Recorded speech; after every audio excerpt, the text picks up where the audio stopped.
November the 4th. It is 9 a.m. This is a regular meeting of Commissioners Court of Grimes County, Texas. We are at the Courthouse Annex at 114 West Buffington Avenue in Anderson, Texas. I would ask if you would, please rise to the invocation, remain standing for the pledges to the Texas and the U.S., I should say the U.S. and the Texas flag. Shall we pray? Father, we thank you, dear God, for this day, for the blessings of this life and all that we have. Father, we pray as our nation is under the umbrella of counting votes that we get a decision very quickly. And Father, regardless of who the winner is in our country, that we have peace on our streets, that we have peace throughout our nation, that the decision of the people is final, and let it be. Father, we are grateful that we live in a nation that gives us that freedom. We're thankful for those that have made the ultimate sacrifice by giving their lives to give us that freedom. We're also grateful for those that serve in our armed forces today to continue to give us that liberty and freedom. Father, for all those that serve, we're appreciative of them. We ask that you be with our first responders, watch over and care for them. Father, we thank you for loving us so much, and it's in your Son's precious name we pray. Amen. Amen. I pledge allegiance to the flag of the United States of America and to the republic for which it stands, one nation under God, indivisible, with liberty and justice for all. Honor the Texas flag. I pledge allegiance to thee, Texas, one state under God, one and indivisible. If you'd be seated, please. We'll now go to agenda item number 2, where we ask for public comments. I do have a request from a Mr. Bill, I'm going to assume a Mr. Bill Bay, and Mr. Bay would like to talk about cattle guards on County Road 215. Mr. Bay, are you here? Yes, sir. Would you come to the podium, identify yourself, and if you would, try to limit your comments to 2 minutes or less. Bill Bay, I was concerned about cleaning the cattle guards on 215. We have a mile of the county road there, and the cattle guard will think about 50 years ago, the commissioner, Walter Barsky, and some of the landowners agreed that the county would use that road, which would still pay taxes on it, and they would put a cattle guard at each end of it and maintain the cattle guard. Mm-hmm. And I don't know if it's anything in writing, probably just handshake back then. Yes, sir. But it's always been that way, and I'd just like to get it clean. So your request is for the county to clean the cattle guards? Right. And they had mentioned that maybe me clean them, but if I do clean them, I'm gonna have to get on the county property, and I don't know who's gonna be liable for anything like that. Sure. And then my cattle can walk straight down to 1774, and they got hit on 1774, and somebody liable to sue the county and me. And if they get hit on that county road, it's just my problem. The county they're not responsible for the cattle. I know we don't make comments, but I would prefer you not to let your cattle walk out to 1774. I prefer they wouldn't either, but it's just as smooth as this floor right here. They ain't got the room. All right, sir. Thank you very much for your comments. Thank you. That's the only request I have. Yes, sir, but I would like to make one public comment if I may. You may, Thank you, sir. and then I'm going to follow you. Good morning. I'm here representing the VFW Ladies Auxiliary in Navasota. On November 14th, there is going to be a Veterans Day parade, and then afterwards, there's going to be a Veterans Day dinner and auction, and we are selling raffle tickets. They're $1 or 6 for 5, and that's on November 14th at 2 p.m. is when they're going to have the dinner. Where's that at? It's at the VFW Hall in Navasota, Texas. And then there'll be a dance that evening, and there'll be a live band, and they're selling tickets for that as well. Okay. Thank you. Thank you. I have 2 announcements. Commissioner Walker, I believe you requested a comment. Okay. At this time, I just wanted to thank all the voters of these United States for taking the opportunity to come out and let their voices be heard. On top of that, I wanted to thank our local election department for doing an outstanding job. Thanking the citizens for the new equipment that we have, which probably made their life a little easier. So I just want to recognize our election department and their workers. Thank you. Commissioner Dobianski? Yes. Anderson Food Pantry will be open Thursday of this week to disseminate food to the needy in the county. And also this weekend, St. Mary's Catholic Church is having a huge rummage sale. If you need anything, I mean furniture, clothing, sporting goods, whatever, come out and see us Saturday from 7:30 in the morning till 5 in the afternoon. Thank you. I want to take the opportunity also to just share and welcome some other people who have been elected to serve in our county. I won't go through the national elections, but I will say congratulations to Kevin Brady, our congressman for District number 8. I also want to recognize our state representative, District number 13, Ben Lamont. We have 2 new district judges that will be joining us the first of the year upon Judge Kramer and Judge McKay leaving office. David Mormon will be serving in the 12th Judicial District. In the 506 will be Gary Shaney, and Judge Shaney will be our administrative judge. I'd also like to congratulate Andrea Bender, our district attorney, our county attorney John C. Foltz, our sheriff Don Sow, our county tax assessor collector Mary Ann Waters, our treasurer Jim Bob Trent, our county commissioner precinct 1 Mr. Chad Mallett, 4 more years, our county commissioner precinct number 3 Commissioner Barbara Walker, 4 more years.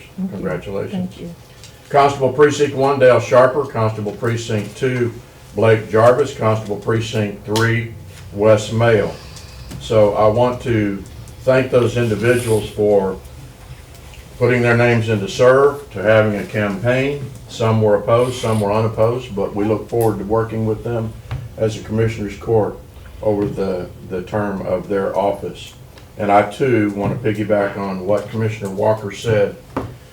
We had over 10,000 voters vote within the county, and that's very significant for Grimes County. We're about 123 voters short for having 18,000 registered voters in the county, which I think is quite remarkable. So it just shows growth within our county, and I guess that just adds to our day-to-day responsibilities, court, and we should move forward. And with us moving forward, we'll move to consent agenda. How do you like that segue? To consent agenda items number 3, 4, 5, and 6. Number 3, consider and take action to approve the treasurer's list of claims and bills. 4, consider and take action to approve payroll.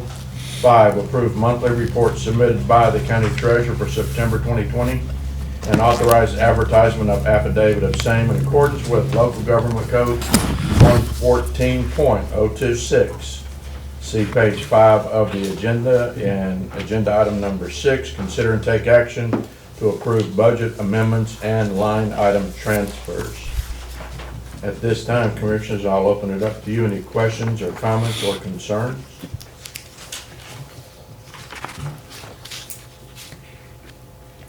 I didn't have any, sir, so I'd like to make the motion that we approve consent agenda items 3, 4, 5, and 6. Second.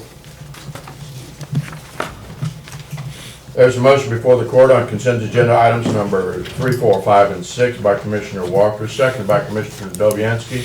Is there any further discussion or comment? Hearing none, all in favor say aye. Aye. Opposed? That motion carries. We now go to agenda item number 7.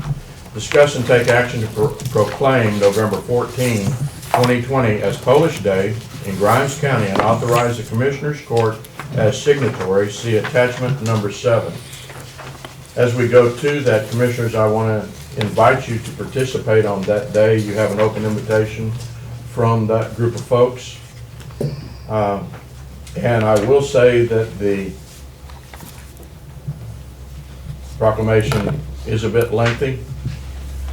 You have it before you, but I want to read the first whereas and the final therefore with your permission.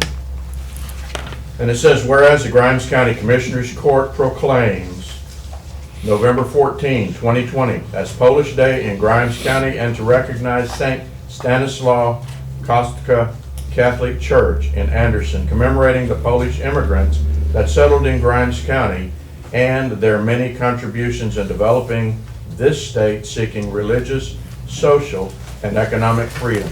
Therefore, we, the Commissioners Court of Grimes County, Texas, do hereby proclaim November 14, 2020 as Polish Day in Grimes County. So, Cherie, did you bring the... In the left-hand pocket of your binder are all the things for signature Okay. today. I'm going to put these on nicer paper and have our seals, so if you pass that down to Commissioner Mallett, get him to sign, and then we'll just pass them back. That way we get it done before anybody leaves today. And for them to hear the rest of it, be here on the 14th, and you'll hear it from me. That's right. Commissioner Dobianski is going to stand on the steps of the courthouse and read the proclamation. You'll be better at pronouncing the names than me anyway. So do we take a vote on that? It's just a proclamation. Okay, the agenda said take action, that's why Well, we're signing it. question. Yes, sir.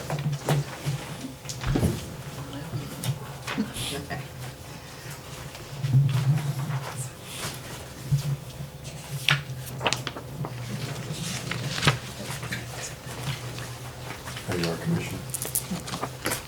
Is our county attorney out celebrating? Okay. All right. Agenda item number 8, review and take action to approve Pro Care EMS LLC and Greater Care WMS LLC to base their business in Grimes County and authorize the county judge as signatory. Attachment number 8. Commissioners, I was approached by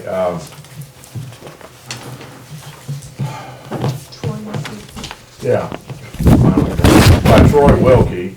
He came and he said this is a procedural move on his part, and I didn't know anything about it, so I sent the information over to our county attorney to see if there would be a conflict with the agreement that we have with St. Joe's. And I didn't get a negative or a positive. All he said is that we need to be in compliance with Texas Health and Safety Code 773.0573. And I don't mean to speak for John C. I'll let him speak for himself. But it said that we needed to have compliance with the 1, 2, and 3, I believe. And I'll read those. 1, the addition of another licensed emergency medical services provider will not interfere with or adversely affect the provision of emergency medical services by the licensed emergency medical services providers operating in the municipality or county.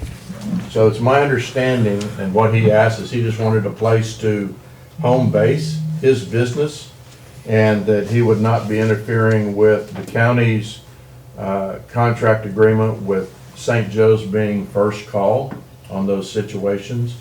But his service is available in the event they got down to number 2 or number 3 and they needed additional service. The second item says the addition of another licensed emergency medical services provider will remedy an existing provider shortage that cannot be resolved through the use of licensed emergency medical services.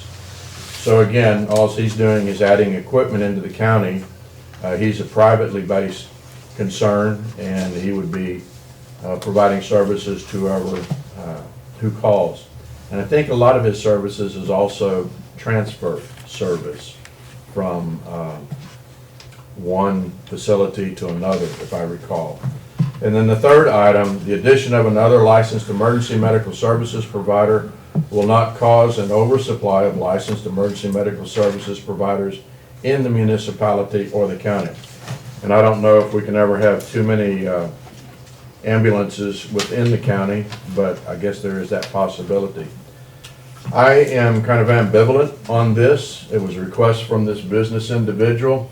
I said I would submit it to the court, and the court could then make a decision if we wanted to give him the authority to move that business into Grimes County. May I speak, Judge? You may. I did speak with our county attorney, who unfortunately is not here this morning, so I'll try to convey my concerns and his concerns. We have a contract. Can you shorten his concerns? I'll try. We have a contract that we signed back in May that gives St. Joseph the exclusive right to provide services to the area.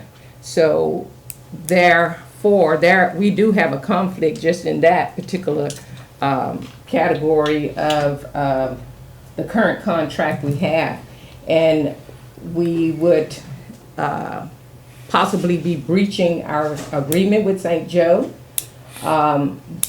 We did work out an agreement that if St. Joseph was not providing the type of service that we needed, then we could look at an alternative.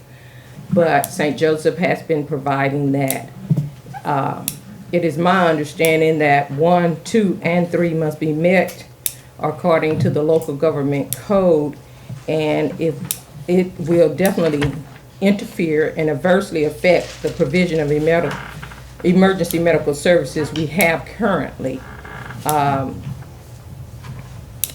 There is no shortage of medical emergency services right now from St. Joe's. They did bring in additional ambulances to supply what we need. The addition, number 3, of another licensing medical service provider would cause an oversupply to our residents. And my third concern is I haven't been presented, or this court hasn't been presented with any, the word escapes me, criteria of what the standing of these medical emergency services are. And from your description of what they would be doing, not only basing their businesses here, it sounds like they would be trying to do a transport or services here, and that would run interference or conflict with the current contract we have. We need to know their references. We need to know what type of business they are. We don't have anything other than what we've been provided. We don't know who they are. And when you're talking about life and death, I think it's very important that we know who we're putting the lives of our citizens' hands in. And St. Joseph, we know, we have a contract with them. I don't know these people. I haven't been given a chance, or Commissioner Mallett, or the court as a whole, to know who they are, and it's imperative that we know when we're going to place our citizens' lives in somebody else's hands, who we're putting their lives in. Sure. So the first thing I would say is, we've talked about this before, and we signed an agreement with St. Joseph that under the agreement, we gave them the right to be the exclusive provider of EMS services in our service area. So we would definitely be breaching our contract if we provide other ambulance services.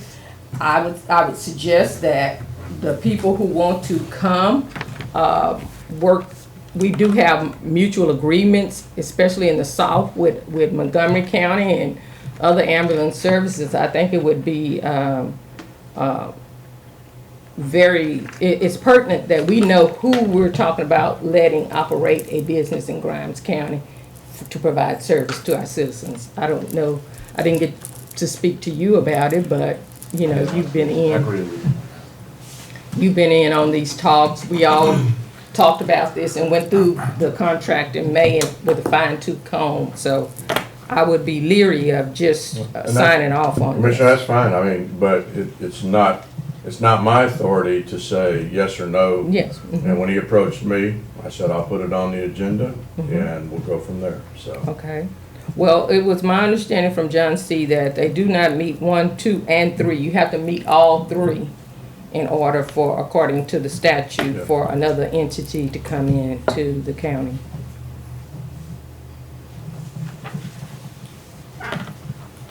Okay, any other comments? Then I'll ask for a motion. Is there a motion? Second request, is there a motion? And finally, is there a motion? 3 calls, lack of a motion. We move on. Agenda item number 9, Grimes County Building Maintenance Manager, Mr. Al Peeler. Mr. Peeler, Good morning. morning. We'll start with,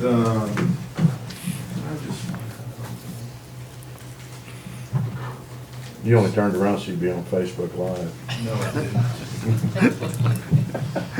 didn't. We'll start with the historical courthouse. Historical courthouse is going through punch list.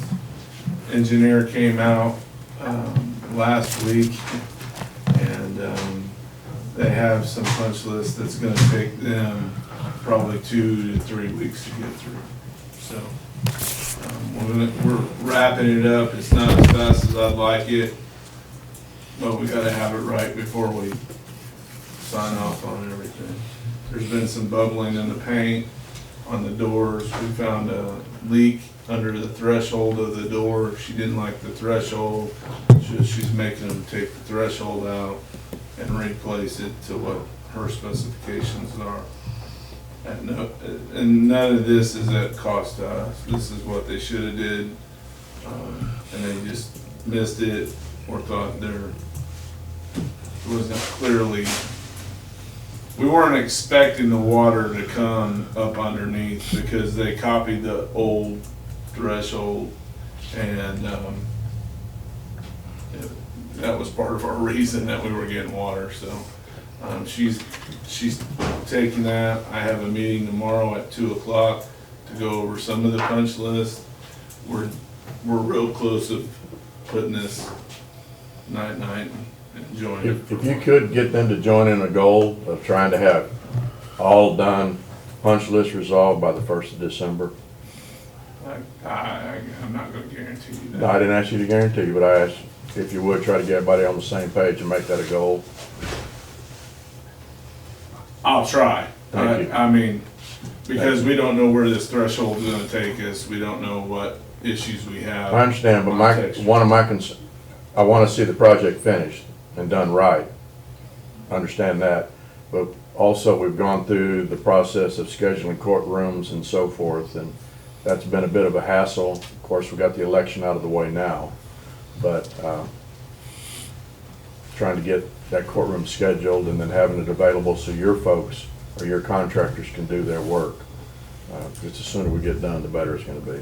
I'm not telling anybody I've been dealing with for 2 years. I understand. We'll move to the jail. The jail is a project that's gonna take me some while. Can you finish that by December 1st, too, please? Yeah, I can. Next year. Yeah, watch what you ask for. Yeah.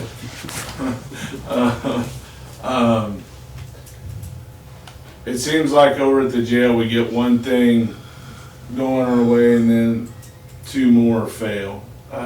As I was fixing an electronic door system, we started blowing smoke out of the HVAC. We had a HVAC unit catch on fire at the same time.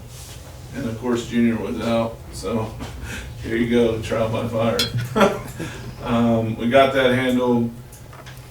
We should be online next week with our control system. That's gonna help us figure out what's going on with the systems. It's just a lot right now on that building, and it's gonna be fixed. It's gonna take me some time. Okay. I mean, we have a lot of aging equipment, doors being slammed thousands of times a day. It's gonna take me some time, but we're gonna get it. our equipment's aging. It's no different than any other county buildings that we've had to fight through. But besides that, we're online. We're still locked down with the COVID stuff, so our mold remediation is not going as this time, and we don't, until they let us move prisoners or inmates or trustees or whatever you call them, we're just still in lockdown Okay. on that. Is there any questions about that? No? All right, let's move to the Justice Center. So I gave you all a packet this morning. We're gonna discuss the change order proposals, then we'll go into change order proposal 1909-010R1. This is in request from Commissioner Walker. That teller window, the transaction window, is now in this. It was not in the last one for the JP. Oh, for JP3? Yeah, JP1? yeah, two. No, Two. 2. I'm sorry, forget it. Yes, ma'am. It is now in this one. I will tell you on this part of these change orders, I've called around. I told you once before that we put one in the jail for $5,700. I can't beat this price. There's no way. I've tried almost 3 days. I can't beat that price. So that to me is a good change order. Your second change order before you is 1909-009, sorry. I did some, Commissioner Cox requested, he had some information that, that it might void our warranty. I wanted to clarify that because he did bring up a good point.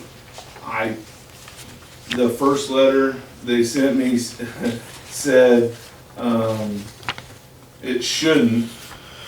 And I said it shouldn't and very good enough. So I called him yesterday. That's why you're just now getting it, because I just got all my information this morning. Terry Connor is in your packet. He is the representative for Daikin. And as long as he gives us the okay that it's not going to affect our factory warranty, then I'm okay with that. And he provided the letter this morning. Okay. Again, So you satisfied Commissioner Cox's concern? I like that giggle. I don't know that, but the second one is, the second pamphlet that you have in there is all the information about UV lighting that Commissioner Cox asked about. What's it kill, what's it do. It's a lot of reading, I understand, but I just got that this morning too. So, I will tell you that for me, I'm right down the middle. If it goes, great. If it doesn't, okay. I put the UV lighting at the county clerk, and it did help with the respiratory, the smells, stuff like that. It does help there. Whether we do it now or we do it later, I don't think there's a very big difference in cost.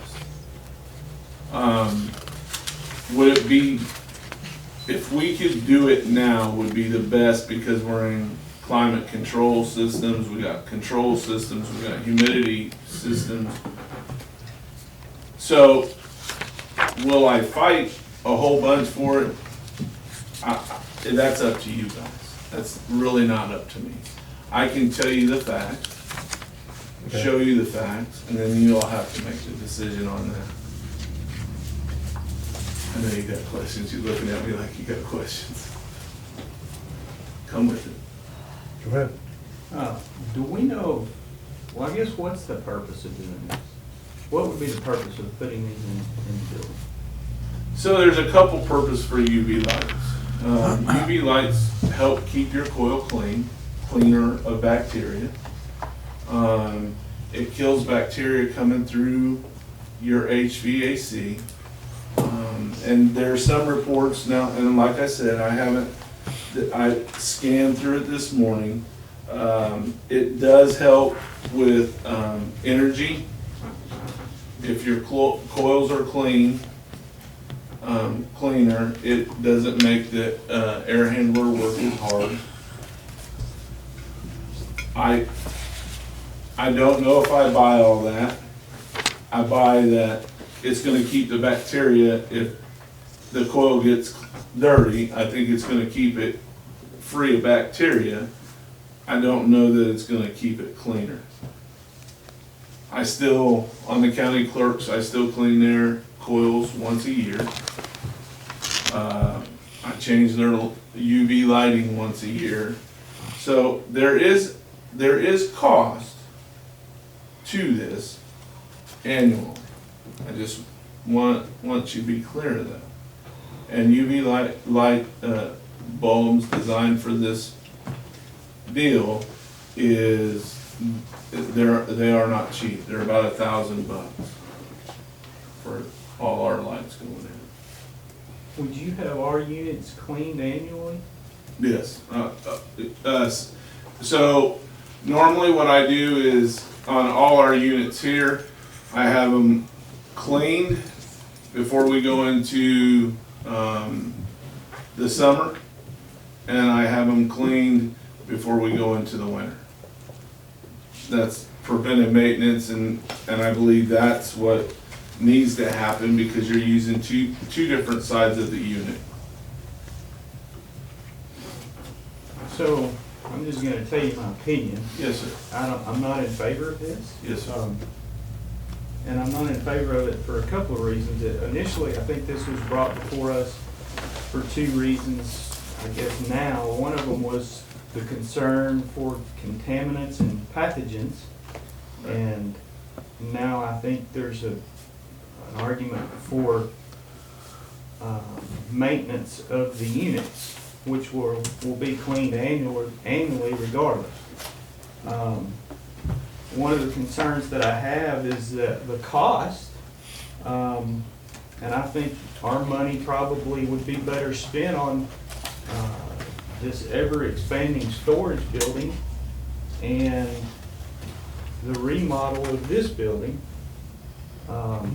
In addition, I noticed this morning when we got the proposal that it would be an additional 3 days of extension to the contract in the building.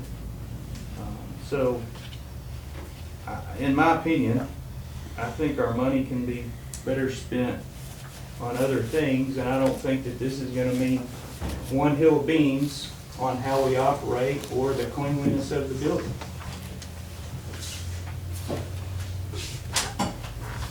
So there's some truth to that. Well, I mean, it's all true, sorry, Commissioner. There is some facts to that. Sorry, I didn't mean it like that.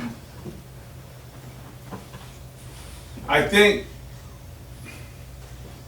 it's not gonna do, the UV lights are not gonna keep the unit cleaner.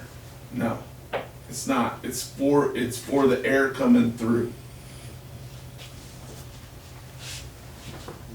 It doesn't, I have yet to see any report on a UV light that kills viruses. I just haven't, or we'd all be wearing them. I think it helps to keep bacteria down for respiratory problems, because that's where you're gonna get a lot of your stuff. Like mold, if mold starts somewhere, that's where it's gonna start, because it goes from heat to cold, heat to cold, heat to cold. I think that's gonna be a benefit. But I also agree, if this money is thought of spent elsewhere,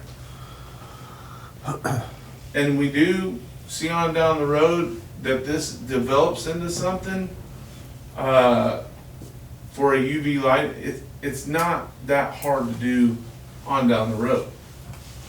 It's not. I did it in county clerks and they had a 10-year-old unit, so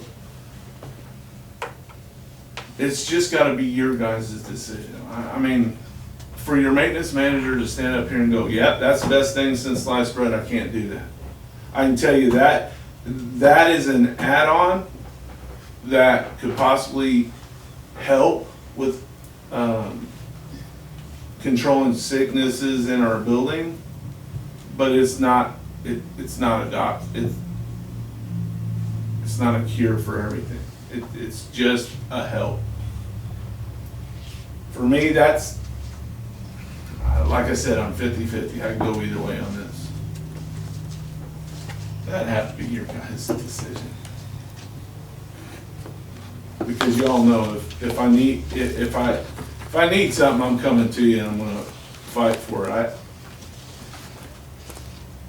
Well, I'm kind of like Commissioner Cox. I don't see a definitive answer on whether it would kill coronavirus. And that was the main reason why we're now looking at the projects that we're looking at. The bronzing of the glass, that's for built-in glazing units like this. I think there would need to be more research if it does really kill coronavirus. Other than that, we're moving into a brand new building. Okay, like you said, there's time to decide whether it's a benefit. If not, then we move on. But it's not like we need it immediately if it's not going to take care of the problem that's at hand. Absolutely. So you do an awesome job of the maintenance of the units that we do currently have, and I'm sure you're going to do the same job over there. I would be on the fence on this. I'm not sold that it's going to do what it's going to say it's going to do. I would like to tell you that it's gonna do that. I can't tell you that it's gonna do that because we've still had people sick at county clerk. I mean, if you bring sickness in, that ain't gonna help us at all. All we're doing is preventing something that comes through the air. But over there, we're a brand new building. Now, 10 years down the road, when the warranty goes away, maybe that's the time. Maybe we look at it then. I needed to bring it to you guys' attention. They brought it to me. That's what my job is to do, is bring. But this one's kind of, you do it or you don't. I know Commissioner Cox, correct me if I'm wrong, Navasota ISD wanted to do it. They said it voided their warranty. That got my hairs up because you know how I am about warranties. So I went and provided that. I've had 2 letters. One says it don't automatically void the warranty, and then he sends me this letter this morning. Like I said, I'm on the fence. I'm gonna call for a motion on the change order, the one 1909-010R1. That's for the JP2 window, or it's included in that. So I'll call for a motion on an that. agenda item for action on this. Sir? Yes, I do. We do? Yes, sir. Yeah, because we just talked about them last meeting. Number 10, Commissioner. Oh, okay, there it is, okay. We haven't gone to number 10. Yeah, we All don't. right. Well, we'll get there then. All right, do you have anything more to say on these two? No, Do sir. you have anything else? Just, it's coming along good. We have a meeting at 1:30 if my 2 commissioners could be there about a water line and a swell that we need to discuss and see what the problem is going to be there. Okay. But anything else, we're moving right along. All right. We're done with number 9. Now we're gonna go to number 10. Okay. Discuss and take action to approve Justice Center change order, since we have 2. I'd like to take these one at a time. I'm gonna call, is there a motion for 1909-010R1? And that is the change order for the JP2, I'll call it the cash window.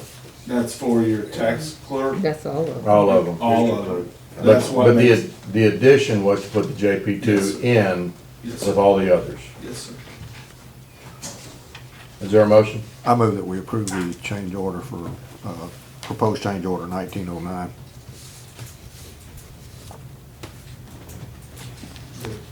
I second. R1. Can we specify? 010R1. Okay. There's a motion before the court on a change order 1909-010R1 by Commissioner Dobianski, seconded by Commissioner Mallett. Is there further discussion? Hearing none, all in favor say aye. Aye. Opposed?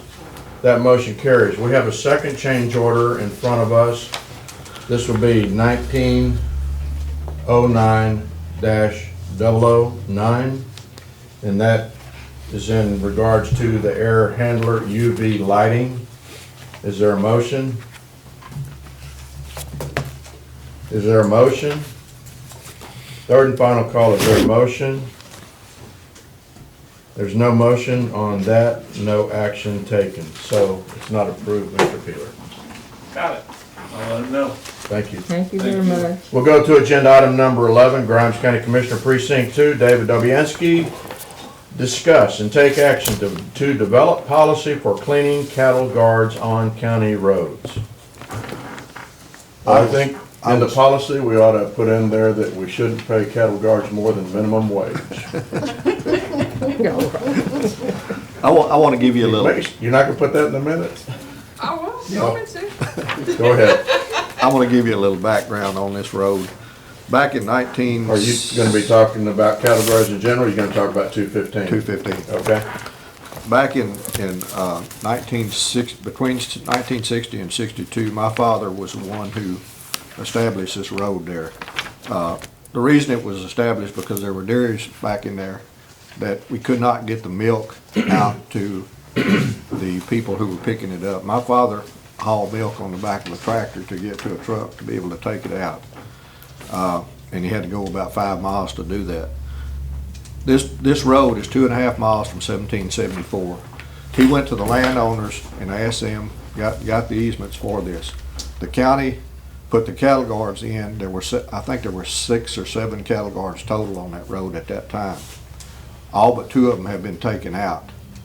The first cattle guard that was put in is right there on the property that we still own on the west end, and each of you have a copy of this map. It's on the west end right there. 1774 is out here, Where? out on this end of it. Okay. And the rest of the cattle guards were put in by the county. Walter Barsky built those cattle guards. All of those were made out of angle iron. The only one that was made out of railroad railing is the one that was on the west end, which my dad donated to the county. For years, those cattle guards have been cleaned by the county, and they've been cleaned, both of them have been cleaned since I've been in office. In 2014, before I took office, the cattle guard that was on the west end was broken by a water truck coming out of a water well back there. And it was on a Friday evening. There was an individual who drove across it after it was broken, not realize it was broken, and messed the engine up in his truck. He did not get paid for that, but the county did get paid for repairing that cattle guard, because when I took office, I traced down who was there by their logs from their trucks, and they paid the county for that. The liability that we have if we don't clean those cattle guards, in my opinion, is, and in the opinion of the county attorney, and I was thinking he was going to be here this morning, and I think he will agree with what I'm going to say. We have a liability. We don't allow people to come out and grade our roads or do any kind of work on the roads that go through their property or their adjoining property. So I don't think we should be having individuals clean their cattle guards. these cattle guards were put in by the county, they've been owned by the county for years, and I think we need to take care of them. Well, the agenda item says discuss and take action to develop policy for cleaning cattle guards on county roads. So I understand your comments, but today's agenda doesn't really let us say we're gonna clean these or not clean these, but it does provide for us to set up and determine a policy for doing this, or a policy for not. I guess a policy that would say when we would do it, which should include when we would not do it. And there are some cases, for instance, on County Road 208, right at the end of a dead-end road, there are cattle guards that probably do belong to individuals. But I don't think the individual should be cleaning those cattle guards, because you have other people traveling those public roads, and the county attorney, I know, will agree with this. If we allow individuals to do that, then we're gonna be held liable if we have an accident or something happens on because of what the individual did with that cattle guard. Commissioner Mallett, you had a comment? No. Okay. Never. Commissioner Walker? Do we have a policy that speaks to this? There is no written policy. Okay. So I guess we would need to establish a policy. Yes, we Well, need, that's what's called for here. yes, we Yeah, need, but I didn't know where it would be located. Would it go into Road and Bridge? Do I they? would think so. yeah. Okay, so that's why I was directing it at. I'd make a motion that we set a committee together that would include our county commissioner precinct 2, Commissioner Dobianski, our road and bridge administrator, Harry Walker, and our county attorney, John C. Foltz. And they would be responsible for putting together and developing a policy for when we clean cattle guards on county roads, and when we don't clean cattle guards on county roads. Is that a motion? It's a motion. I second.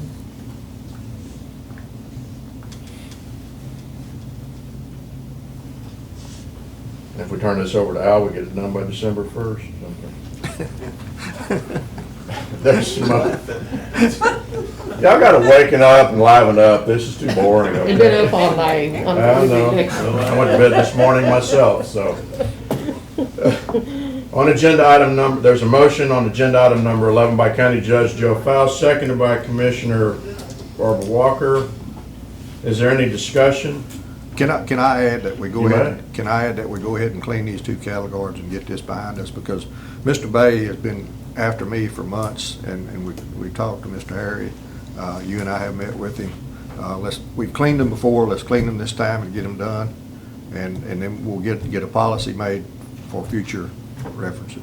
Mr. Because Walker, they- how do you feel about that? That would be something, yeah. We can't tell him not to do it. I think Al should handle it. When I started, when this topic first came up, I instructed the crews that we will maintain the aspects of cattle guard that pertain to traffic safety, if bars broken, things like that. But we were not gonna clean cattle guards, because I felt like that was for the property owner's benefit, not for the county's benefit. And that's the policy we've followed the last 3, going on 4 years now. But it's actually a practice versus a policy, right? Our practice. Okay. It's not written down. Okay.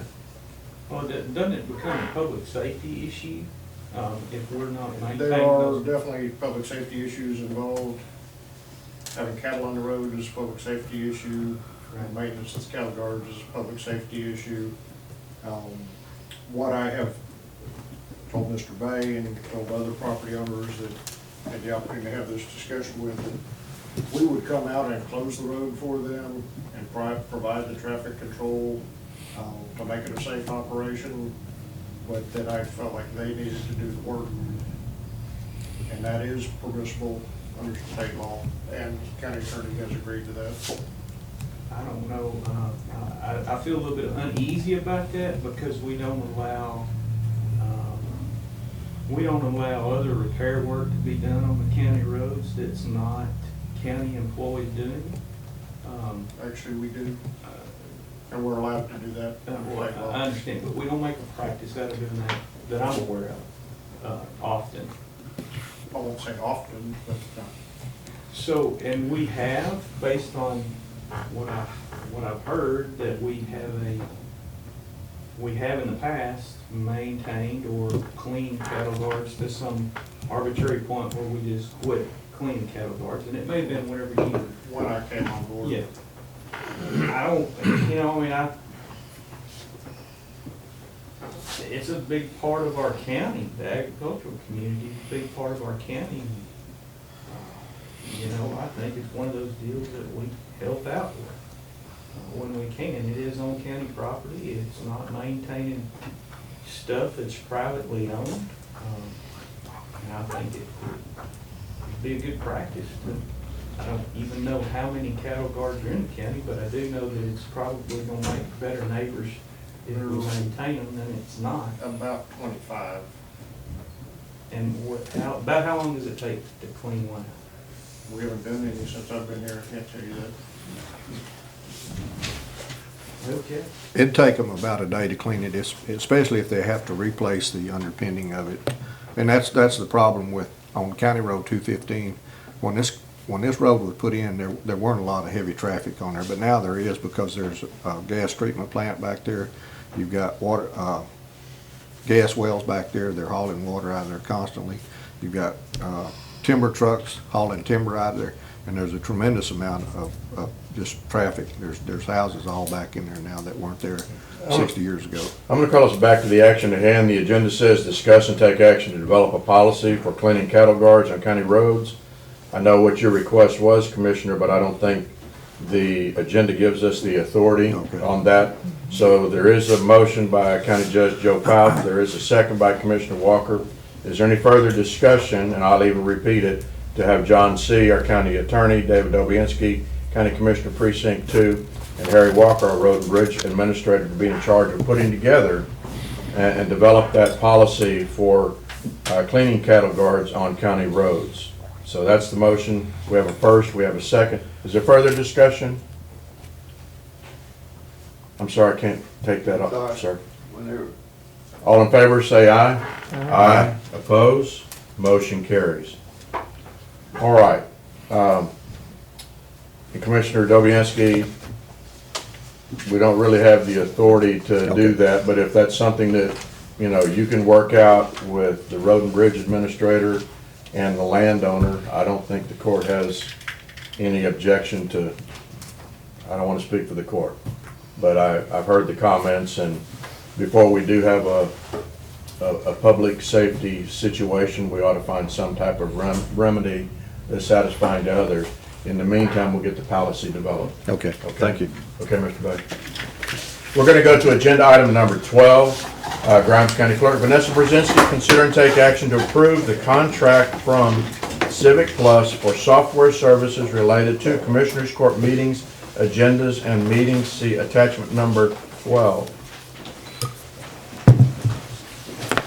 Good morning, Commissioners. So I'm really excited to show this new software to you. It's called Civic Clerk, and it's an agenda and meeting management software for local government.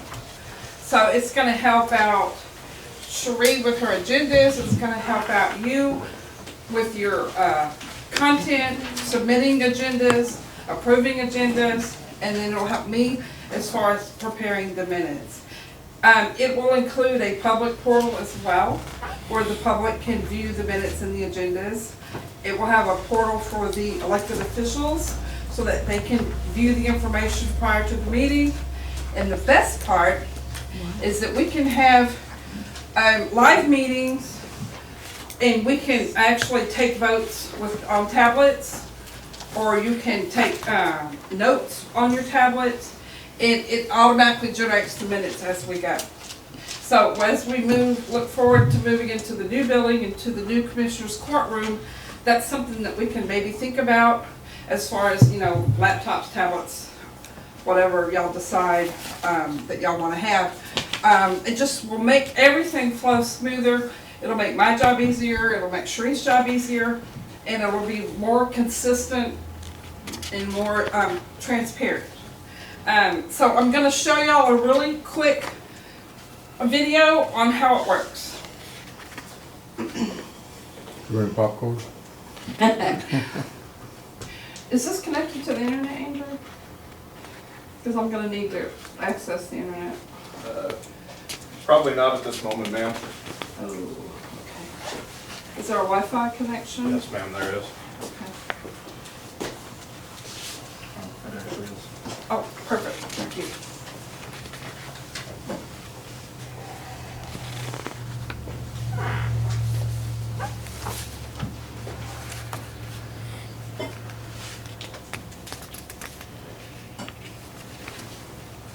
It's not on.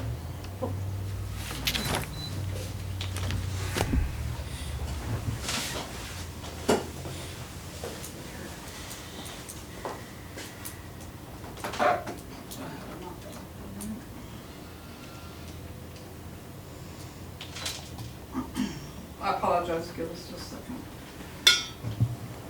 Is this where the guy comes on and says the fault does not lie with your TV or this station? Please stand by. It went to sleep.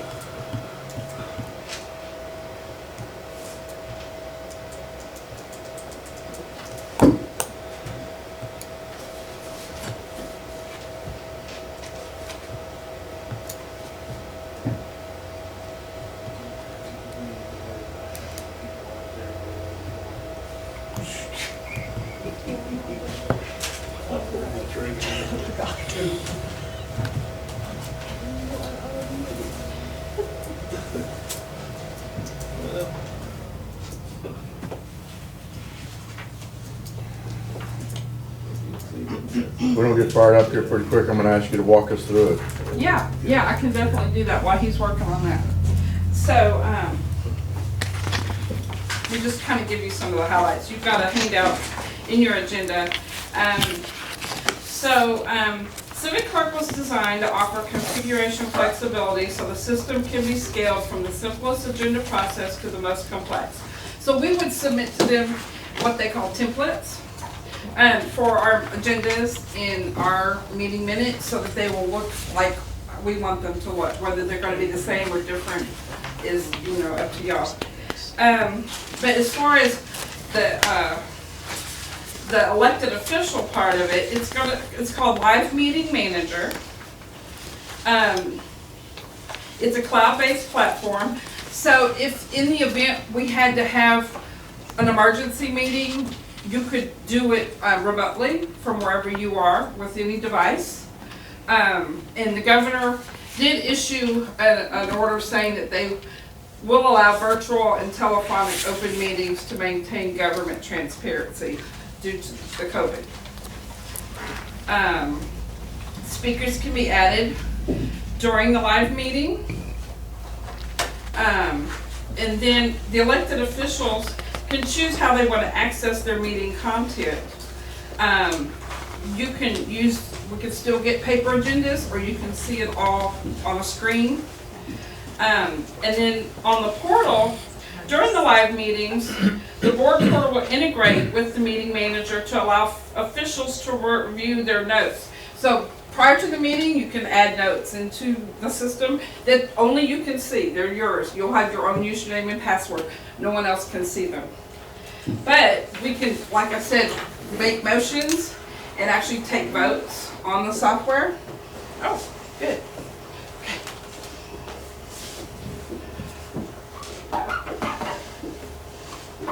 Oh, that screams. Okay. So, let's make me type on some things here. Texas. Okay. Now. Washington.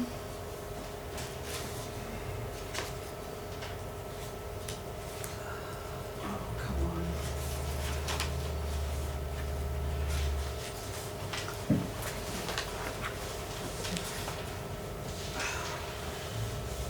This is not good. Okay. Andrew, why is it not scrolling down the page?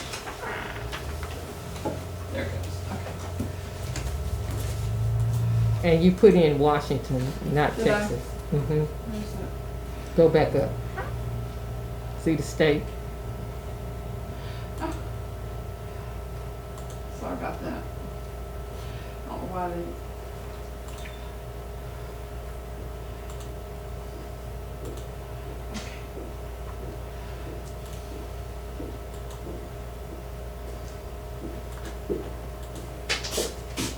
The top right, in the sun. You've got to select that field. There you go. Oh.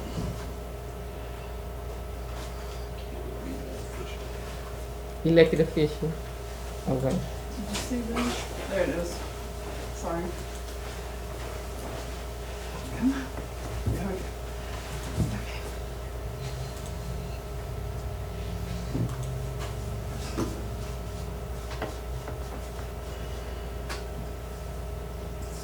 That's slow. Here we go.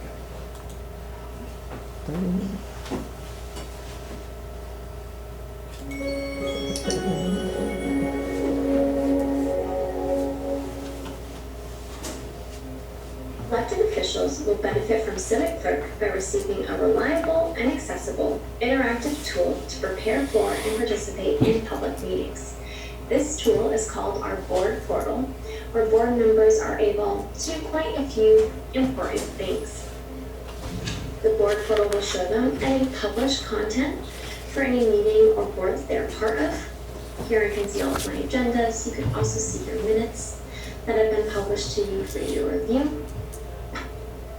This portal is also optimized for all devices such as desktops, laptops, tablets, and smartphones. Furthermore, no separate application is required.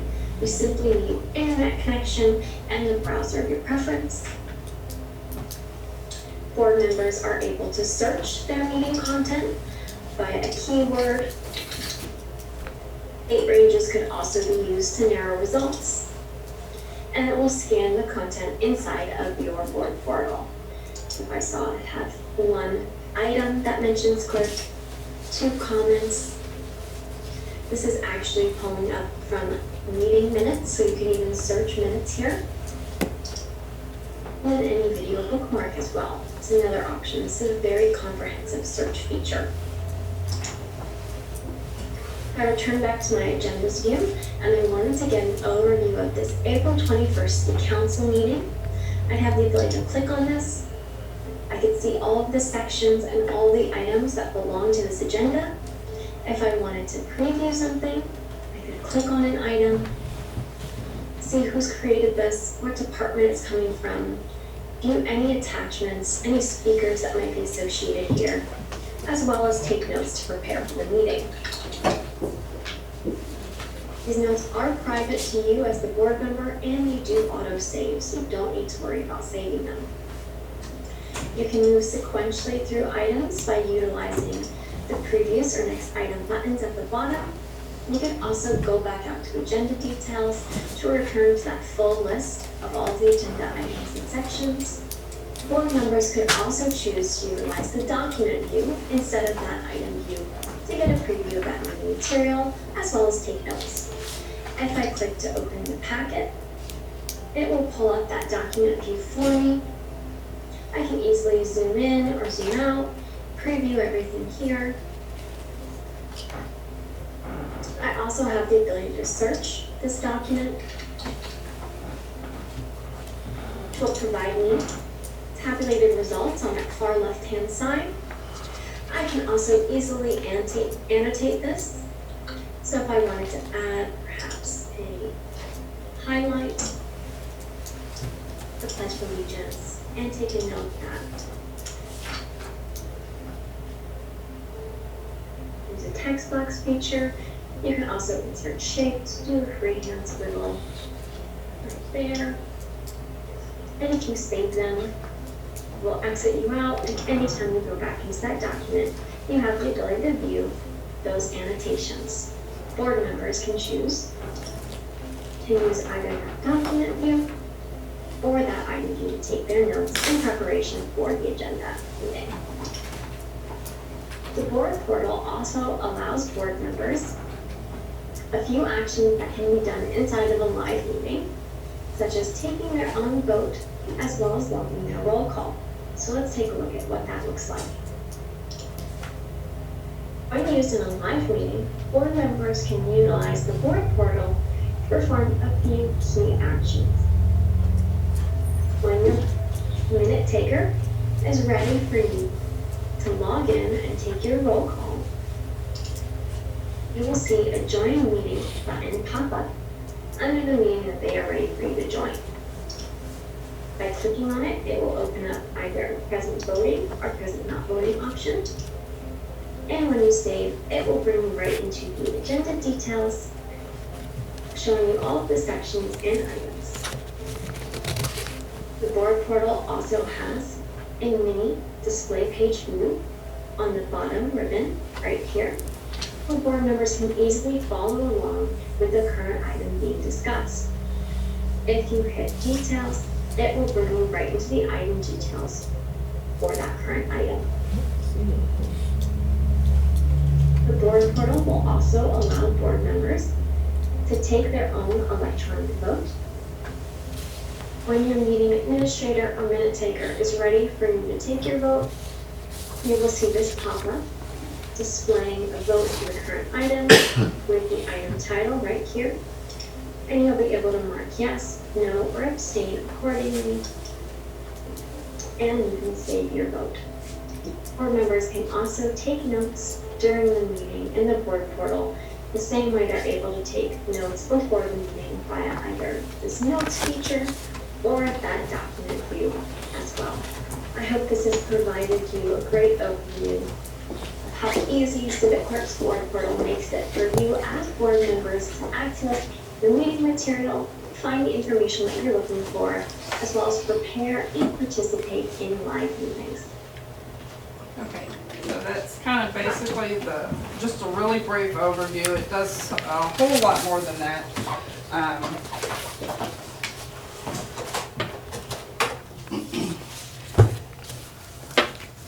It will, like I said, allow Sheree to prepare her agendas, will allow me to prepare my minutes more accurately and efficiently because all the data is being collected live. Now, let's get into the financial aspect of this. This is a software program made for government entities. The City of College Station uses this program. The county, Victoria County uses this program. Many other counties use it as well.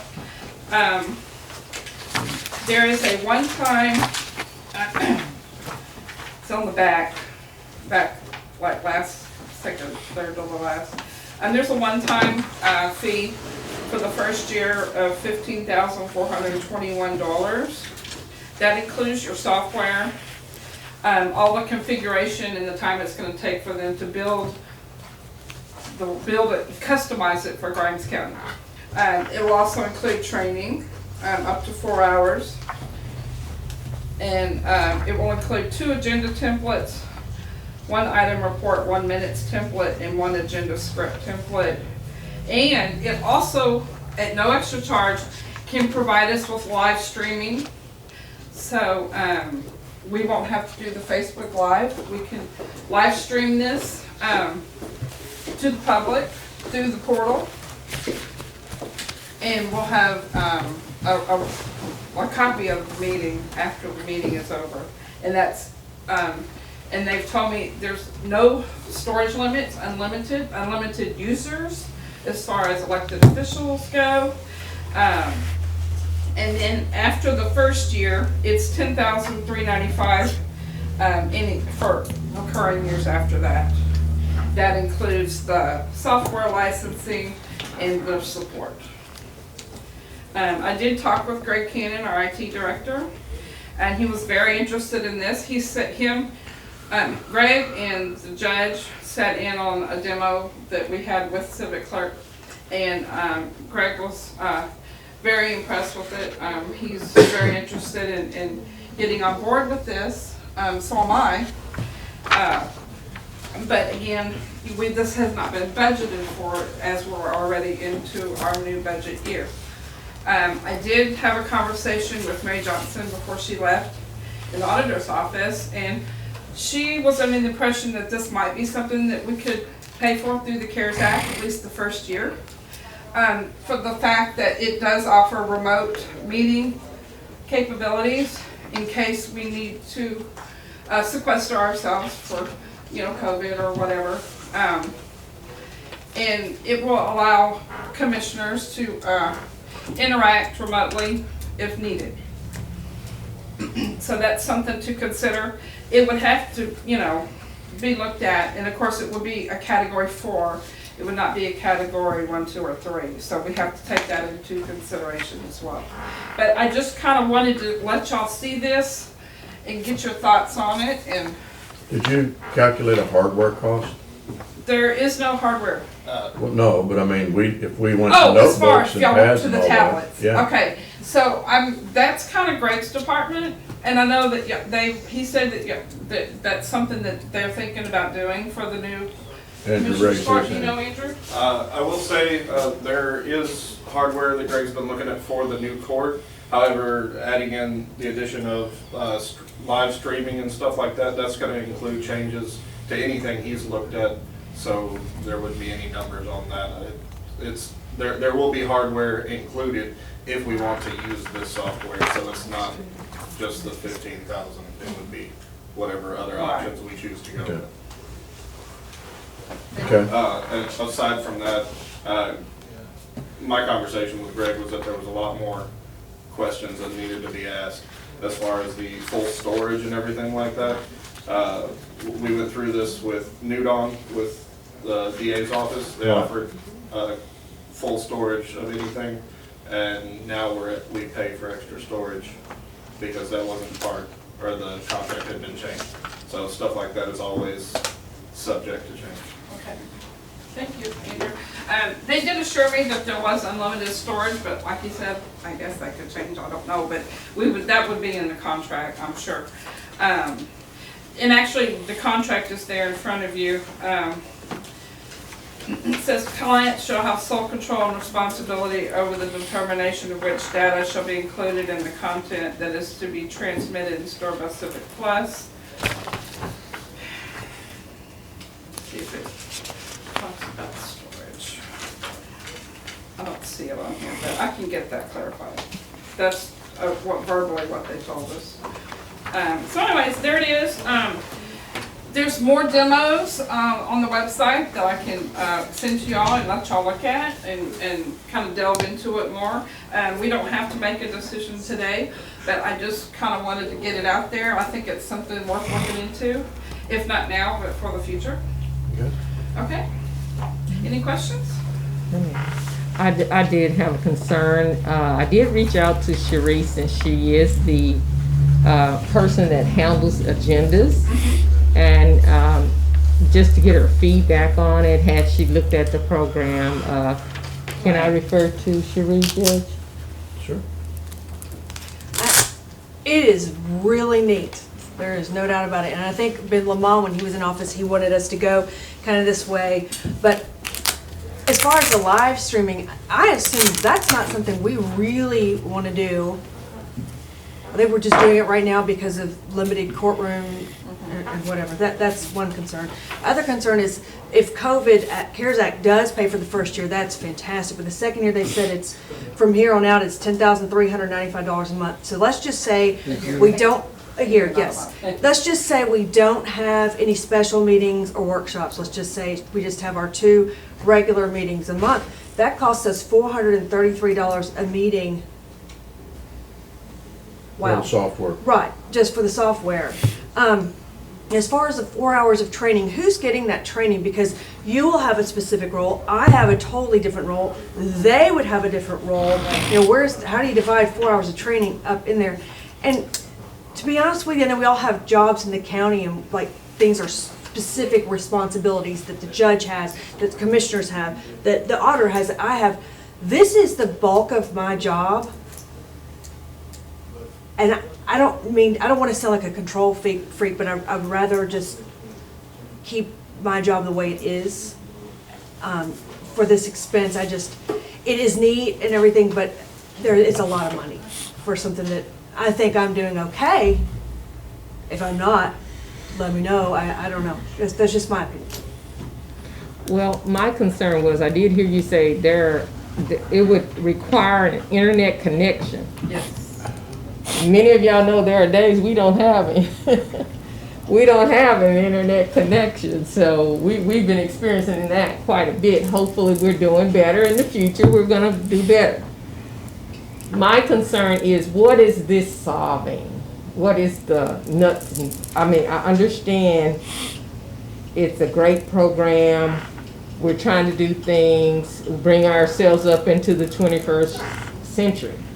Okay. But right now, if you have somebody that's doing, I think, an outstanding, just my opinion, job on the agendas that I can verbally talk to when I have an agenda item or a question or concern.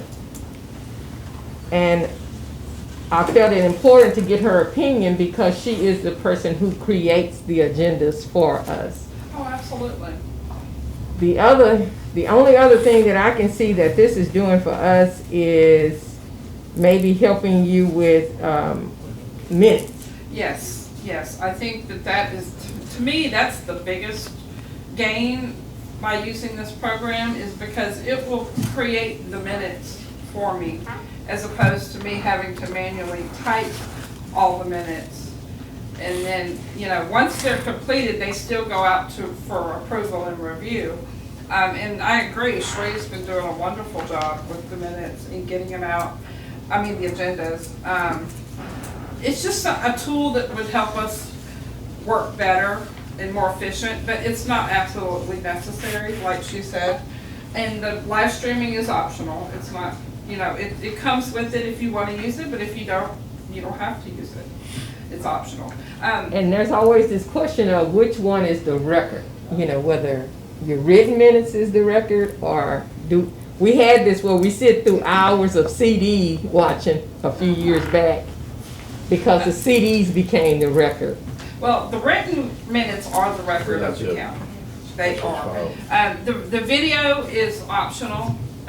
Based on our population size, we're not really required to do that, but we do it as a courtesy to the public and to benefit us as well. So we can go back and look at them if we wanted to review something. Well, in the essence of time, and I'm not Yes, trying sir. to cut you off, I think it's something for us to consider Yes, sir. a little bit further down the road than at the present time with all that we've got on Absolutely. with it. Okay, well, I was glad to Appreciate show- your research and bring it to our attention. Yes, sir, thank you. Thank you, and you can send it to us where we can I will. see Yes, it a little ma'am. bit. In all fairness to the county clerk, is there a motion on agenda item number 12? Is there a motion? Not hearing a motion, we will take no action. Go to agenda item number 13. Road and Bridge Engineer Harry Walker. Consider and possible acceptance of right-of-way dedications on County Road 206. See attachment number 13. We have been negotiating with property owners on County Road 206 in the area where the 2016 DLO grant project is to be constructed. Portions of that road were only 30 feet wide, and just physically to be able to build the project, we needed more right-of-way. Mr. Coas and the Hearst family agreed to give us right-of-way, a right-of-way strip down each side, plus or minus 15 feet on each side. The survey documents are there, the legal documents are there. If the county is amenable to accepting the right-of-way, we'll go ahead and make those dedications, have those documents recorded, and we will have a 60-plus foot right-of-way in that location, which will allow us sufficient room to build the proposed improvements. Any cattle guards in that area? No cattle. This, your opinion, because is this the one at the end of Pinehurst or whatever that we looked at? This is the Blackberry area, Yeah. the Oh, okay, 206, I'm sorry. 207, 206, and 313, Yeah. like a loop off of 1774. Yeah. It's bottom land down there. That's why the drainage project is Right. going in there, where a lot of water goes through. It's Canyon Creek that goes through there.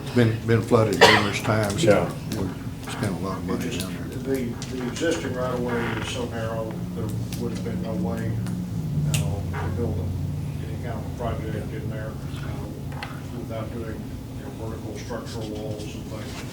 This is to the advantage of the county and the citizens that are back there, correct? Yes, the project will reduce the frequency of flooding on that roadway. When the road floods, and when 206 and 207 both flood, your folks are trapped back there. Right. That's the purpose of the project. The right-of-way dedication allows us to construct it in the most efficient manner economically. I think it's a great, I do too. want to thank the citizens for even considering. I'm very appreciative that they were willing to work with us. We've been working on this for quite a while, but they saw the merits of it. Yes. We appreciate that. You want to make a I'll motion? Yes. I move that we accept the right-of-way dedications on County Road 206. A second. There's a motion before the court on agenda item number 13 by Commissioner Dobianski, seconded by Commissioner Barbara Walker. Is there any discussion, further discussion? Hearing none, all in favor say aye. Aye. Opposed? That motion carries. Number 14, consider and approve purchase of 2 6-cubic yard dump trucks, almost said cylinder, cubic yard dump trucks and trade in of a 2010 International 6-cubic yard dump truck, and the VIN number, I'll state it. VIN number 1HTMMAM1AH161637. No, I'm not going to repeat it. In this year's budget for the drainage crew, we budgeted for replacement of 2 of the existing 6-yard dump trucks that they're using. This is used equipment. The 2 trucks we're proposing to get are $18,000 each. And they have 100 to 120,000 miles on them.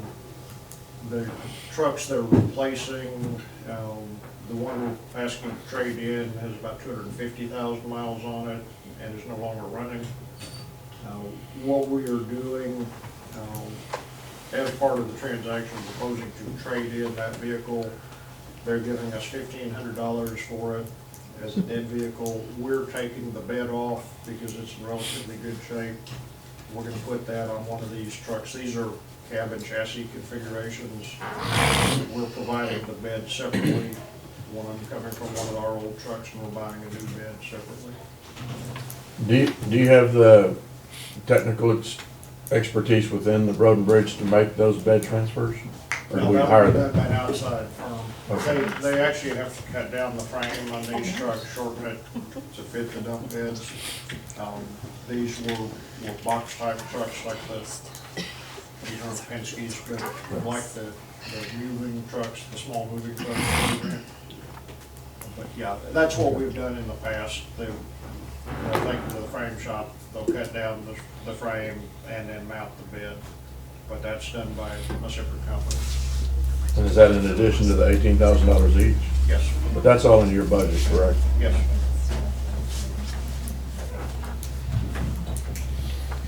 I move that we approve the purchase of the 2 6-yard dump trucks and the trade-in on the 2010 International 6-yard dump truck. Second. There's a motion before the court on agenda item number 14 by Commissioner Dobianski, seconded by Commissioner Mallett. Is there any discussion? Hearing none, all in favor say aye. Aye. Opposed?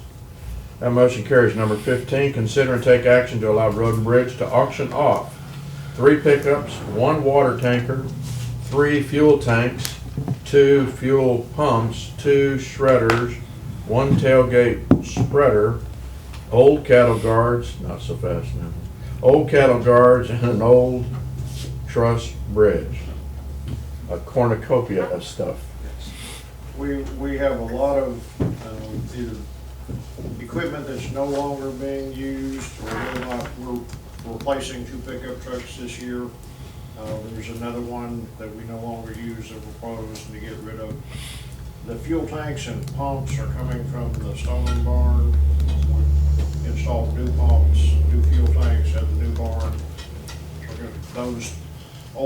belong to the county. Now, we're proposing to go ahead and auction those off, and basically cleaning out the unused equipment in the yards.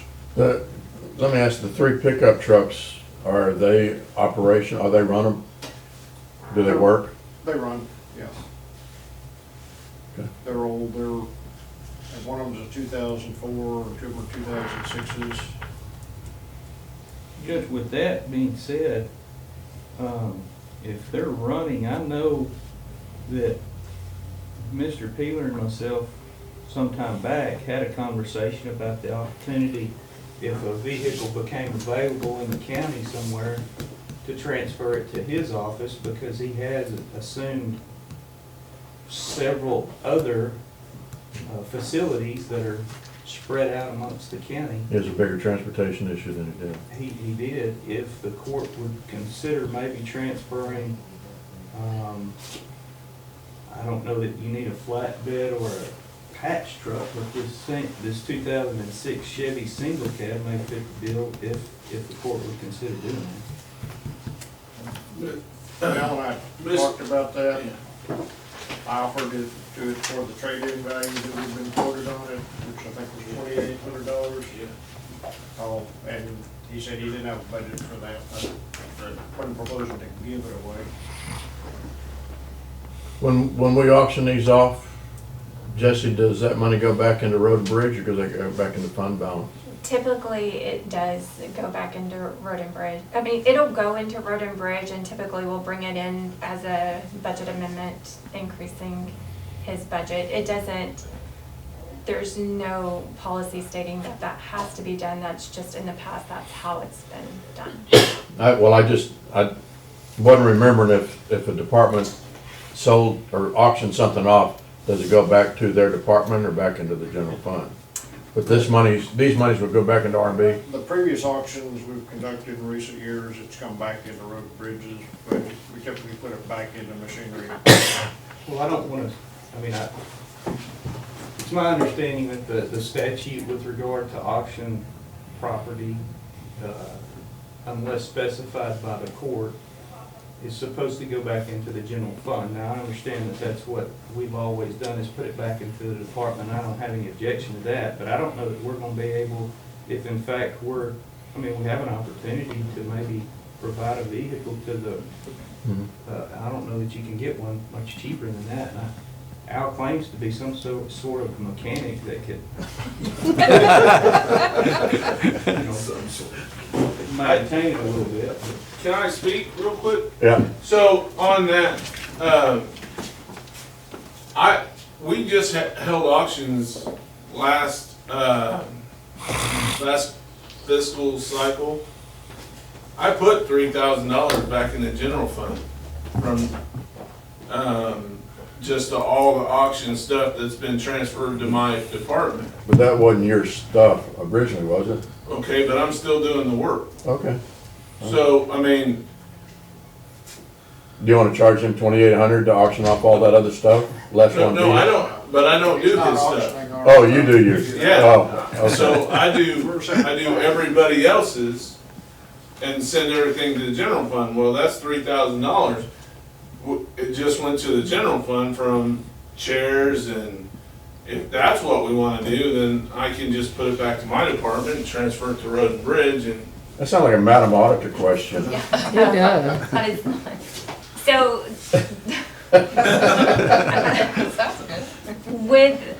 in regards to machinery and equipment, that's normally when we auction the items off the vehicles, those are normally the bigger ticket. You're talking in conjunction with all the smaller. Like I said, that's the way that it was done, and it was helped, especially like with the sheriff's office. It helps to offset, like if they need to purchase another Right. vehicle, Understood. it helps them in that manner. So it does not have to go back into Road and Bridge. Has it been? Yes. And that would be a decision for Commissioner's Court if y'all would like for it to be transferred. Well, in all fairness, I don't think $2,800 is going to make or break your department in the course of a year, but if you've already got in mind that's a portion of what you have earmarked on the replacement, I get that for managing your budget. but if it's a good enough vehicle, do you know what vehicle he's talking about, Al? I think it's the Iola one that, like I drive right here. Yeah, it's a single cab, 2006. So I guess what I'm getting at, along with what Commissioner Cox is talking about, because we have expanded maintenance geography, okay? And there's more travel and what have you. This is something you didn't budget for because you didn't know one is gonna be available. So I don't know, is there, what's a workable solution that's a win-win? He gets the truck and he gets the money. So just because you auction it for 2,800 doesn't mean you're technically gonna receive that, right? Or is it you're going to set that No, up? that was a trade-in estimate we got from Caldwell when we purchased the new trucks. And you feel like 2,800 would really impact your budget? It's another load of rock for somebody's road. I'll trade out for $2,800 worth of community service work on cleaning cat guards. That's a good trade. Now, that's a trade. That's an excellent idea. Okay. All right, if you All in write favor, that say aye. Sold. $215. Cat guards. Well, surely there's a way we can And have Al- the truck and also not, take Is that a away from liability? the- I mean, Sure, there's a way. if you got a project, now, if you wanna work something out like that, I'll put project days out there. I think we got a deal. I think we got a deal. Well, make sure that there's no Just liability. make sure you show me what cattle guards they are. I will make a motion to allow Road and Bridge to put all of these items up for auction with the exclusion of the 2006 pick of choice that will then dedicate to the maintenance department and in exchange for community service days in assisting cleaning out cattle guards. I second the motion. I hope y'all got all that in a minute. Oh, hey. Now you're talking my stuff.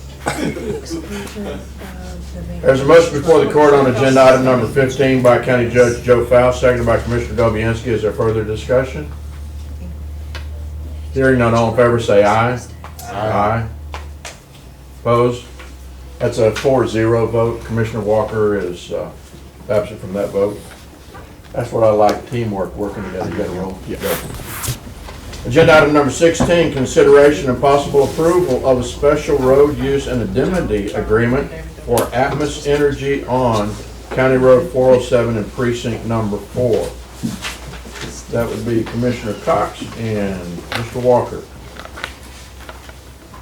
This is, Atmos Energy has a pipeline that crosses County Road 407 back there behind NOV kind of. They want to build a small facility there. They're gonna need to use a short section of County Road 407 to access their construction site. We're recommending that the special road use agreement be approved. And they are telling us the project will take about 30 days. The permit by default is 90 days, so they should be fine. When do you think that might start? They actually wanted to start in mid-October, Well, like they called like the day before they wanted to start. I said, oh, can we get a permit? Commissioner Cox, Yes, I'm in agreement. you want to make a motion then?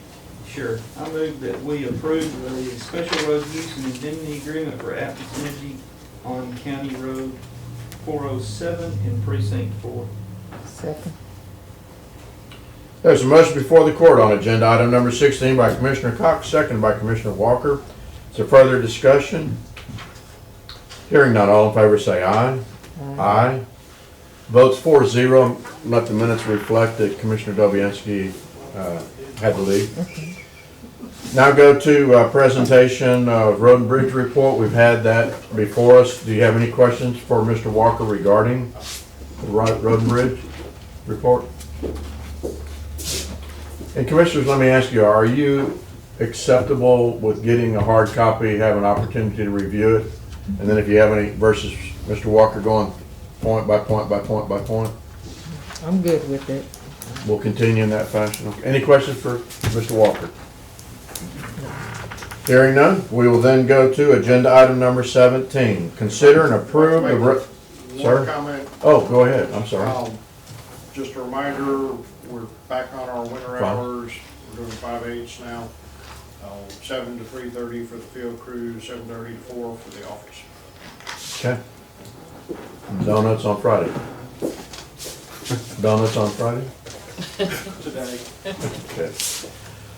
All right, agenda item number 17, consider and approve the resolution to receive the grant for indigent defense program and authorize the county judge as signatory. It's our item number 17.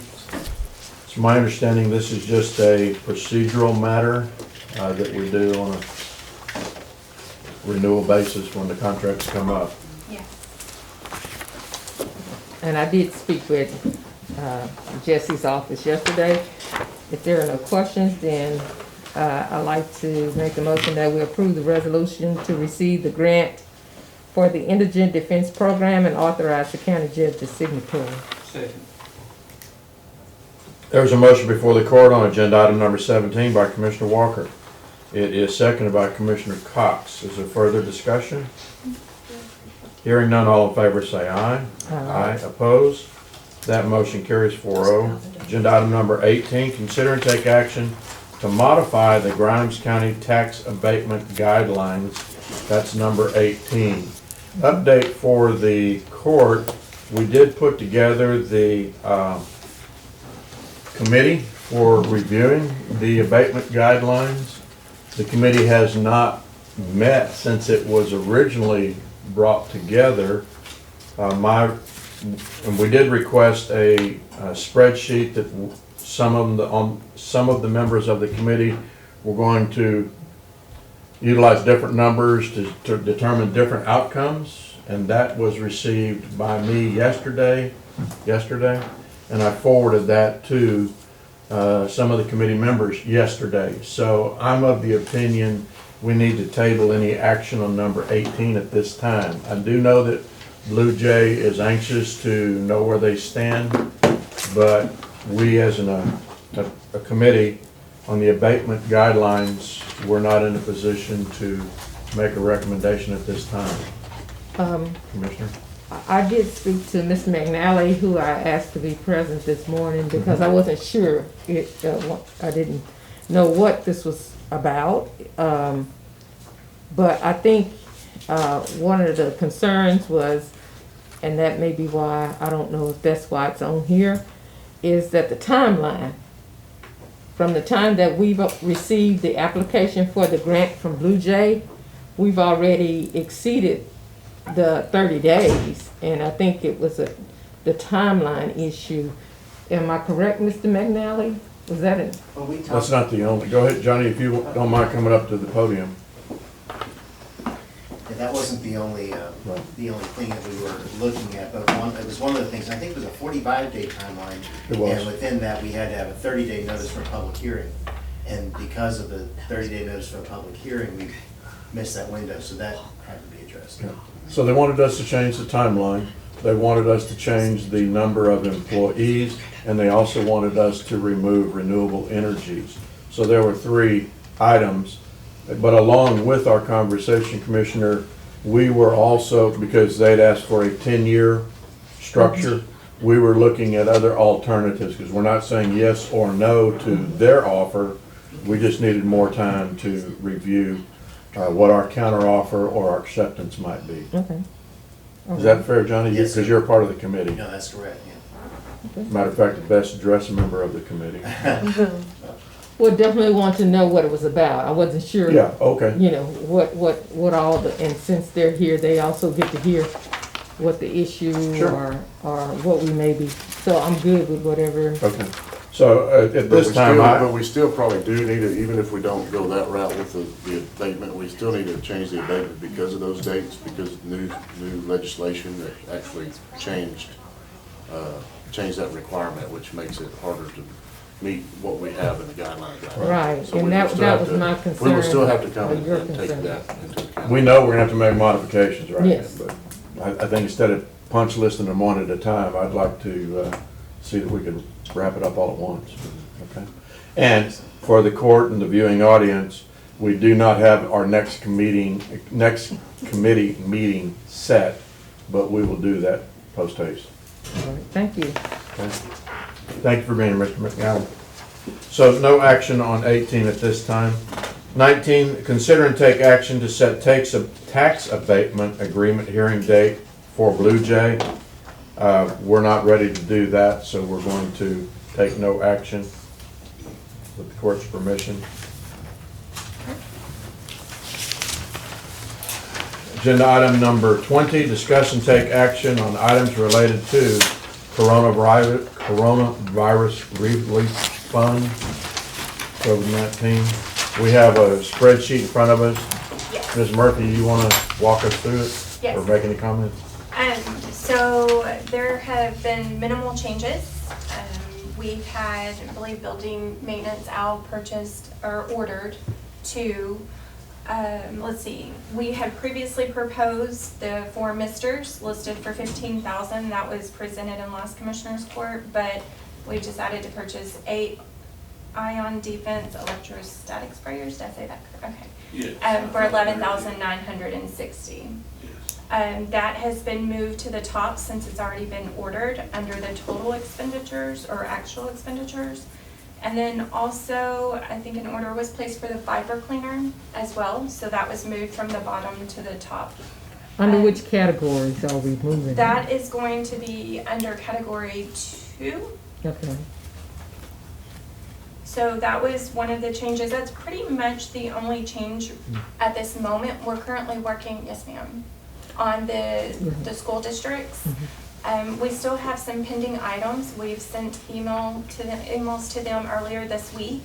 So regarding those items. We got a response from one yesterday, I believe. Yes, yes. And so once we receive everything, we'll begin to upload those. Okay. Just one other quick comment. One of the other things that the court needs to be aware of, some of our municipalities were allocated funds and they are not utilizing those funds. They have completed the paperwork and we've met the deadline for notifying. So those funds now go back to the county and the county has the ability to spend those funds still again in categories 1, 2, 3, 4, 5, and 6. We still have to meet the criteria, but we now have additional funding that was not going to be utilized, and before we turn any of it back to the state, I want to make sure the county's needs and the school district's needs are taken care of. So Commissioner currently Walker. when we checked, that was pending still in the TDOM portal. That's Right. why the budget numbers have But not we, been updated. but we met all the things that we were supposed to We do did. and the guidelines via county requirements. Okay, my concern is that, and I think you're aware of it, Judge, because it was spoke about from Jim Allison, the Association of Counties on the reimbursement for public safety.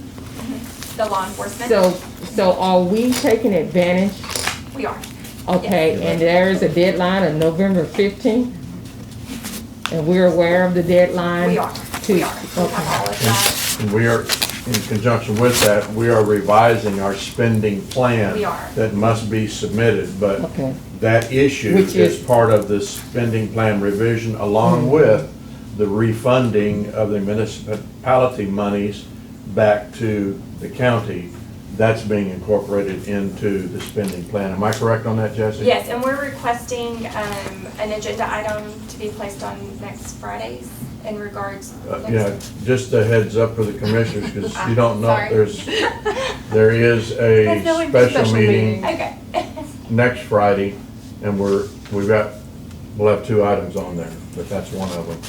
The spending plan will be on there, yes. I'm sorry. Okay. The spending plan. Yeah. Yep, and that won't be inclusive of hopefully the municipalities funding this as well. Well, I was just speaking on it because I knew there was a lot of buzz about it. Oh, yeah? No. And I did talk to Mary before she left. Yeah. And I just wanted to make sure that we're on the right course. We are. The deadline is November 15th for your Yes. new plan, and I just want to make sure that we were. That's why we're having the meeting on the 12th. Okay, Yes. thank Or you. the 13th, I yeah. believe the deadline's the 13th, and, Okay. at least that's the correspondence I received, it's the 13th. It is Friday the 13th. Yes, and we are having our agenda item. Because the 15th falls on a Sunday. Right, Yes, Okay. yes, so it's the 13th. okay. But we're gonna get that notice out to you, Commissioner, so you're aware of it. Okay. All right. I believe then we can move on. Any other updates on the coronavirus plan? Okay. 21, consider and take action regarding the burn ban and authorize the county judge as signatory. Can I ask one more question about that plan? Okay. Okay, because we were considering that, on your proposed down here, are we now going to be able to receive more money for the Heart in the Civic? Yes, so, Yes. yes, the answer to that would be yes. Okay. Once the municipality's portion is reallocated and approved, we've requested it to be reallocated. Once it's approved in the TDOM portal, yes. Okay, We awesome. should And that's less money we have to take out of our fund balance to cover Right, that. that's important. Are you damn going right? Okay, And the public safety money. absolutely. Anything else? Okay. Okay. Commissioners, I don't have a recommendation. David Lilly, are you out there? No. He's not. I don't have a recommendation on the burn ban. What I am gonna say, though, is we're drying out, and there's not much rain in the forecast, so it's good for building the Justice Center and the roadways and all of that. But things have been kind of cool and crisp. The wind hadn't been too bad. I haven't had any complaints. So just be prepared that we may, matter of fact, put that on the Right. agenda for the 13th. We can review it again at that time, if you would, please. Sure. I don't want a full agenda for that day, but since we're talking about it, is that okay, Commissioner? Do you have any other word or any thoughts on that?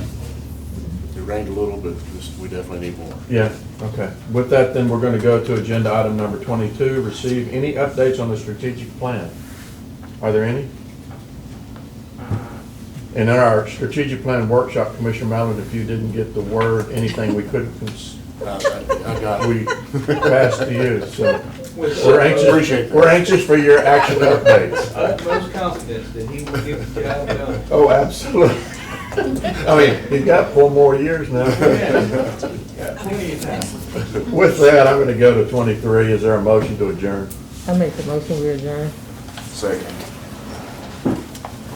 I have a motion by Commissioner Walker, seconded by Commissioner Mallett on adjournment. Is there any discussion? Hearing none, all in favor say aye. Aye. Opposed? Thank you, Court.